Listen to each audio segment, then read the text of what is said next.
오늘 우리가 함께 볼 말씀은 백부장의 믿음과 또 삶에 대해서 살펴보려고 합니다. 마지막 부분에서 예수님께서 이 백부장의 믿음을 정말 큰 믿음이라고 칭찬을 해 주시죠. 백부장이라고 하는 것은 군대의 100명의 부하를 이렇게 거느리고 지금 이 가버나움 지역에서 주둔하고 있는 그런 로마에서 파견된 군인입니다. 그러니까 이 사람은 유대인이 아니고 이방인이라는 얘기입니다. 근데 이 이방인인 이 사람의 믿음이 얼마나 큰지 유대인들의 믿음과도 비교할 수 없을 만큼, 이 유대인 가운데서도 이 사람만큼 큰 믿음을 가진 사람을 찾기가 어려울 만큼 이 사람의 믿음이 정말 크다고 칭찬을 해주고 있죠. 도대체 이 사람의 믿음이 어떤 믿음이기에 이렇게 예수님에게 칭찬을 받을까요?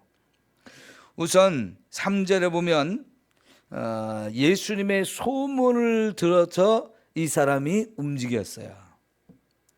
소문을 듣고도 이 사람 마음속에는 믿음이 생긴 겁니다. 그래서 자기가 직접 나와야 되는데 이방인이기 때문에 예수님께 나오는 것을 조심하고 있어요. 왜냐하면 이 사람이 그렇게 하는 이유는 뭐냐면 이방인으로서 유대인에게 가까이 하면 유대인이 자기를 부정하게 보기 때문에 부정한 사람과 유대인이 만나면 유대인도 함께 부정해지는 거잖아요. 그게 우리가 레위기에서 보았던 율법의 내용입니다. 그래서 자기 이방인인 내가 예수님께 가면 예수님을 부정하게 만들 수도 있기 때문에 자기가 직접 오지 아니하고 유대인의 장로들 몇 사람을 보내서 자기 집에 오셔서 병든 내 하인을 좀 치료해 달라고 요청합니다. 이게 믿음이 아니면 이렇게 할 수가 없는 것이고요.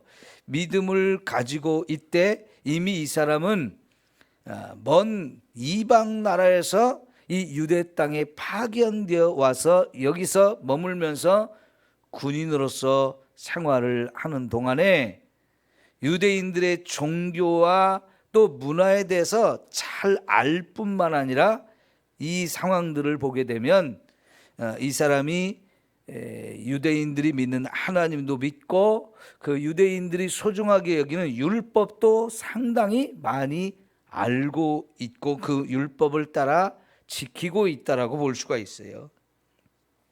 자, 그래서 이제 예수님의 소문을 들었던 이 사람이 자기 하인이 병들어서 지금 죽어가고 있는 그 모습을 안타깝게 여겨가지고 예수님이 오시면 분명히 내 이 하인도 치유해 줄 수 있다, 살릴 수 있다라고 하는 이 생각을 가지고 예수님을 초청한 거죠. 이게 믿음으로 하고 있는 겁니다. 자, 그래서 예수님이 그 말씀을 듣고 이 사람 집에 가고 있는 길이었는데 중간에 또 다른 사람을 보냈어요. 이 백부장이. 그래서 하는 말이 뭐냐면 굳이 거기서부터 우리 집까지 오실 이 수고하실 필요가 없지 않을까요? 그리고 예수님을 얼마나 높이는지 저 같은 사람의 집에 예수님이 오시는 걸 저는 감당 못합니다. 또 나 같은 사람은 한없이 부족하고 연약한 사람이기 때문에 예수님 앞에 내가 나가 설 자격도 없는 사람입니다 하면서 정말 겸손하고 자기를 낮추는 모습을 봐요. 그러니까 굳이 이렇게 오시지 마시고 우리 집에 오신 거 저는 감당할 수가 없으니까 그냥 거기 있는 곳에서 내 종을 향해서 말씀만 하셔도 낫지 않겠습니까? 너무나 엄청난 얘기를 해요. 예수님이 한 번도 들어보지 못한 말씀을 이 백부장에게서 듣는 거예요. 여러분이 아플 때 목사가 여러분 집에 신방 가서 기도해 주는 것하고 그냥 전화로 기도해 주는 거하고 여러분 다르죠? 여러분 생각이 굉장히 다르게 느껴지지 않아요? 이왕이면 목사님이 오셔서 같이 예배도 드리고 손을 얹어서 기도하면서 이렇게 할 때 더 치유가 잘 될 것 같고 마음의 위로가 되고 믿음도 확실히 생기잖아요. 그런데 이 사람은 뭐라고 말합니까? 그냥 계신 곳에서 눈으로 보지 않아도 손을 얹지 않아도 그냥 거기서 말씀만 해주셔도 내 집에 있는 이 종이 나을 수 있는 걸 나는 믿습니다. 이런 거잖아요. 야, 정말 이 백부장의 믿음이 대단한 것 같습니다. 그래서 예수님이 이 사람의 믿음이 대단한 믿음이라고 오랫동안 하나님의 엄청난 기적과 그 놀라운 말씀들을 경험했고 역사적으로 많은 하나님의 사랑을 확인했던 유대인들에게서도 찾아볼 수 없을 만큼 정말 큰 믿음을 가진 것이다 라고 예수님이 칭찬해 주는 거죠.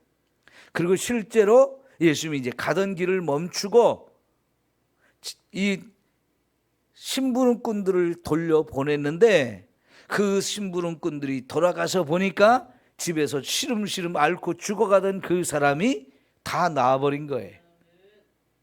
이거 어떻게 된 겁니까? 믿음대로 되진 거죠.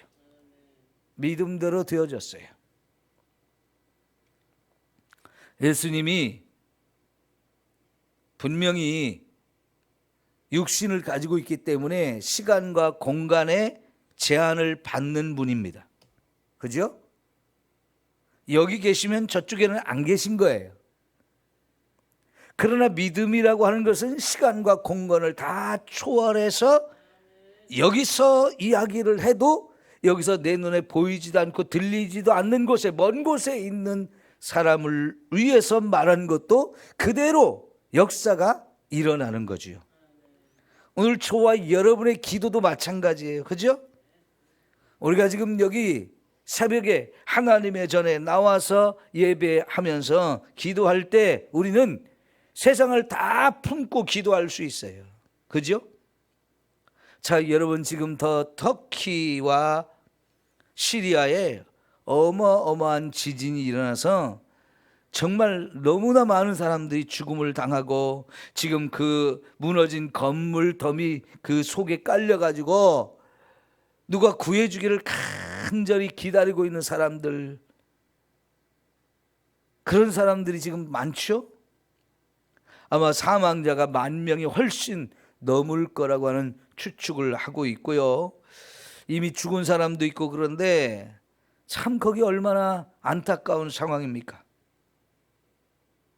뉴스를 통해서 우리가 TV에 이렇게 화면을 통해서 보는 것만으로도 너무나 끔찍하고 너무나 무서운 엄청난 재앙이 임했는데 여러분 그걸 우리가 눈으로 보면서 참 안타깝고 너무나 마음이 아프고 그런 마음을 가지고 우리가 그곳에 있는 사람들을 위해서 기도할 때 하나님의 위로와 하나님의 사랑과 하나님의 손길이 그들에게 임해서 많은 영혼을 구원하고 살리는 이와 같은 역사를 이루게 될 줄 믿습니다.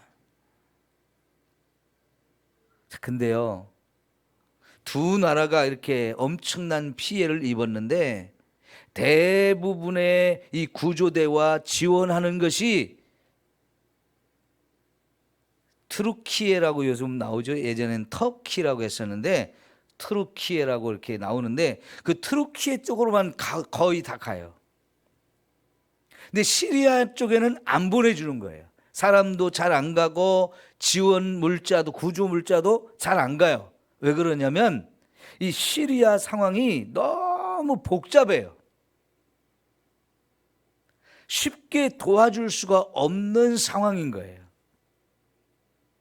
왜냐하면요, 그렇지 않아도 이 시리아가 내전으로 굉장히 서로 한 나라 안에서 서로 죽이고 싸우는 일이 굉장히 많은데, 그 이쪽 편과 이쪽 편, 정부군과 반군 요 관계가 무지하게 복잡해요. 근데 어느 쪽에 지원을 해주기가 어려운 거예요. 그리고 세계 사람들한테 미움을 많이 받아요. 미움을. 저 사람은 지금 도와주면 도움을 받아야 되는 상황인데도 불구하고 도와주면 이 도와주는 물자가 다른 데로 셀까 봐 걱정인 거예요.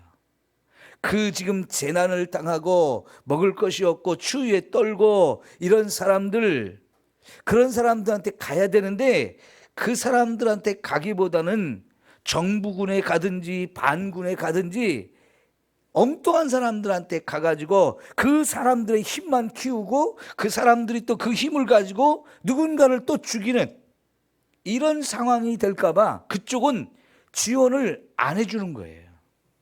지원을 해주면 더 골치 아프고 복잡한 일이 생기니까. 이게 참 얼마나 안타까운지 몰라요. 그렇지 않아도 내전이 일어나가지고 서로 굉장히 지금 싸우고 너무너무 복잡한 이런 관계인데, 그렇게 재앙이 임해가지고 수많은 사람이 죽었는데도 불구하고 거기를 도움의 손길이 가지를 못하고 있으니 얼마나 안타깝겠어요. 저와 여러분 그런 나라 상황들을 생각하면서 하나님 앞에 기도해서 이번 기회에 거기에 복음이 들어가고 거기 죽어가는 많은 영혼들이 육신만 사는 게 아니고 천국 갈 수 있는 사람으로 구원의 역사가 이루어지기를 위해서 기도해야 합니다. 근데 우리가 그 먼 곳에 직접 갈 수는 없다 할지라도 여러분, 우리의 기도는 사람이 가는 것보다 더 강력한 힘을 발휘하고 강력한 역사를 그들 가운데 이루게 하실 줄 믿습니다. 왜요? 우리의 기도를 들으신 하나님이 직접 가셔서 하시는 거니까요. 예수님이 여기서 거기까지 굳이 안 가도 이제 예수님은 우리와 같은 육체를 가지신 분이 아니고 시간과 공간을 뛰어넘어서 얼마든지 일하시는 하나님이 되셨거든요. 그러니까 여러분, 우리의 기도는 얼마든지 시간과 공간을 뛰어넘어서 믿음으로 역사가 일어나는 겁니다. 네. 자, 정말 큰 믿음을 가지고 예수님께 칭찬을 받았는데요. 우리가 하나 더 살펴볼 것은 뭐냐면 이 사람의 평소의 성품과 삶에 대해서도 살펴봐야 돼요. 자, 우선 2절에 보면 이 사람의 이름도 나오지 않습니다. 어떤 백부장이라고 나오는데 사랑하는 종이 병들어 죽게 되었고 그 병들어 죽어가는 종을 위해서 예수님의 소문을 들은 그 사람이 살려달라고 사람을 보내고 있는 거죠. 근데 여러분, 그 시대는 계급이 아주 뚜렷한 사회였어요. 계급 사회였단 말이에요. 이 사람은 군대에서 100명의 부하를 거느리는 장군이기 때문에 엄청난 권세를 가진 사람이에요. 더구나 이 사람은 로마에서 이 갈릴리 가버나움 지역으로 파견을 받아서 행정과 치안과 이 모든 것들을 담당하는 사람이기 때문에 굉장히 막강한 권한을 가지고 있어요. 자기 밑에 수많은 부하들 100명의 부하를 거느리고 그들에게 말 한마디만 해도 그냥 착착착착 움직여지고요. 안 그러면 거기에 불순종하면 그거는 죽일 수도 있는 권한을 가지고 있어요. 더구나 로마의 식민 통치를 받고 있었던 유대인들에게는요, 엄청난 힘과 권세를 가진 거거든요. 근데 그 백부장의 부하 군인도 아니고요, 자기 집에 살고 있는 종이란 말이죠. 그럼 이 주인과 종의 관계는요, 이건 그 당시 종은 사람 취급을 받지 못했어요. 전혀 사람 대접을 받지 못하는 이런 시대인데 죽으나 마나 그거 상관도 없는 거거든요. 주인은 종을 얼마든지 죽일 수도 있고 그거 죽였다고 해서 죄가 되는 시대가 아니었어요. 정말 하찮게 보는, 돈으로 사고 팔고, 그래서 내 집에 종이 들어오면 그 종은 얼마든지 무엇이든지 다 시킬 수 있는 그런 위치에 있는 사람인데도 불구하고요, 종이 병들어 죽어가고 있는 거 불쌍히 여기고 사랑하고 그래서 어떻게든지 살려주고 싶은 이 마음을 가졌거든요. 당시 사회에서는 이런 마음을 보기가 어려운 거죠. 그건 보통 인품이 아닌 거예요. 보통 성품이 아닌 거예요. 정말 훌륭한 인품을 가진 사람이. 그런데 이 사람이 예수님께 오셔서 좀 그 사람의 병을 좀 고쳐달라고 보냈던 사람들이 누구냐면 유대인 가운데 장로들이었단 말이에요. 여러분, 유대인의 장로라고 하는 것은 굉장히 유대 사회에서 어떤 관직을 가진 그런 사람은 아니지만 그 사회에서 풍습으로 장로라고 하는 것은 존경받는 지도자예요. 그 지역 사람들에게 굉장히 존경받는 윗어른이란 말이에요. 그 장로라고 이렇게 칭함을 받는 사람은 굉장한 자부심과 나름대로 그 사회에서는 큰 권위를 가진 사람들이에요.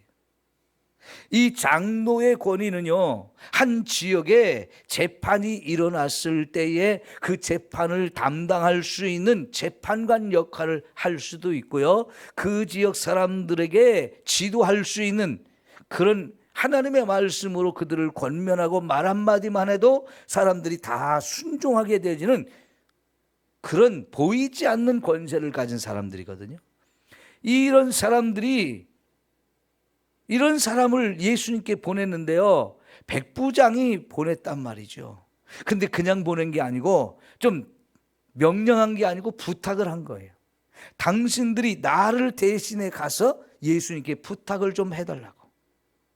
예수님을 좀 우리 집에 초청해서 우리 죽어가는 이 하인을 좀 살려달라고. 그런데 그런 장로들이 움직였어요. 이게 보통 일이 아닌 거예요. 나름대로 자부심과 자존심과 큰 힘을 가지고 있는 이 사람들인데, 이 사람들이 움직였다는 것은 보통 일이 아니에요. 왜 이 백부장의 말을 이 장로들이 듣고 움직였을까요? 그만큼 이 백부장이 힘으로 이 지역 사람들을 다스리는 게 아니고 이 지역 사람들한테 인정을 받을 만한 삶을 살았던 거예요. 여러분, 우리가 누가복음의 앞부분 3장에 보면 세례 요한이 요단강에서 세례를 베풀 때 군인들도 그 앞에 와서 세례를 받았다고 그러는데 예수님이 그 군인들한테 뭐라고 말합니까? 너희들의 가진 힘이 있다고 사람들에게서 함부로 빼앗아 가지 마라. 도둑질하지 말고 강도짓 하지 마라. 그 당시 군인이라면요, 일제시대 우리가 헌병 어마어마하게 무서워했잖아요. 그런 것처럼 그들의 엄청난 힘을 가지고 무슨 일이든지 할 수 있었고요, 이 식민 통치받는 사람들 빼앗아가도 할 말이 없고 죽여도 할 말이 없는 막강한 힘을 가진 사람들이었거든요. 그런 힘을 함부로 사용하지 말고 그런 죄를 하나님 앞에 회개하라고 했었어요. 그런 보통 일반 병사들도 그러는데 거기에 백부장이라면 더 큰 힘을 가진 사람인데요, 이 가버나움 지역에 와 있는 이 백부장은 그 힘으로 그 지역 사람들을 다스리는 게 아니고 그 사람의 사랑과 또 자비와 이런 성품이 그 장로들의 마음을 움직일 정도로 인정받고 존경받는 그런 삶을 살았다는 얘기죠. 여러분, 믿음을 가진 사람들한테 우리가 그 믿음에 합당한 삶과 성품을 세상 사람들이 요구하거든요. 근데 우리도 살아보지만 믿음을 가졌다고 해서 우리의 마음이 그렇게 빨리 바뀌고 완전히 변화되어서 정말 주변 사람들한테 인정받을 만큼, 칭찬받을 만큼 대단한 그런 믿음의 삶을 우리가 살아가지 못하잖아요.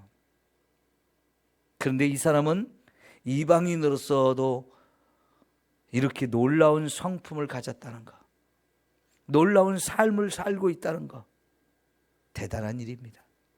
근데 그 사람들이 한 얘기가 뭐냐면, 그가 우리 민족을 사랑하고 또한 우리를 위하여 회당을 지어주었다 그래요. 그 사람이 정말 사랑으로 이 백성들을 다스렸다는 거예요. 힘을 가진 사람들이 그 가진 힘을 가지고 막 억압을 하고 착취하고 막 이렇게 고통을 주는 그런 통치를 할 수도 있는데, 이 사람은 그 힘을 가지고 사랑으로 베풀었다는 거죠. 유대인들에게서 굉장히 중요한 게 회당입니다. 성전 다음으로 중요한 게 회당이에요. 그런데 회당을 이 로마의 백부장이 자기가 돈을 내서 지어줬다니까, 이게 얼마나 대단한 일이에요. 그러니까 유대인의 장로들이 와서 정말 부탁을 하는 거죠. 아마 이것만으로도 예수님이 깜짝 놀랐을 거예요. 그런데 이 사람이 또 다시 사람을 보내서 예수님 오시지 말라고, 안 오셔도 그냥 있는 곳에서 말씀만 하셔도 된다고 했을 때, 그 사람의 말을 가만히 보면 예수님을 엄청 높이는 거예요. 그리고 자기 자신은 참 한없이 낮은 존재로 그렇게 생각해요. 여러분, 예수님을 우리가 어떻게 생각하느냐가 참 중요한 거거든요. 예수님을 정말 하나님의 아들로 높이냐, 우리를 구원하신 분으로 이렇게 높여드리느냐, 아니면 예수님을 짓밟느냐, 무시하느냐, 큰 차이가 있잖아요. 이 힘을 가진 사람이, 권세를 가진 사람이 자기를 겸손하게 낮추는 거, 그거는 정말 쉽지 않은 일이거든요. 여러분, 오늘 우리가 이 로마 백부장을 통해서 믿음에 있어서나 저와 여러분의 삶에 있어서나 스스로를 비교해야 돼요.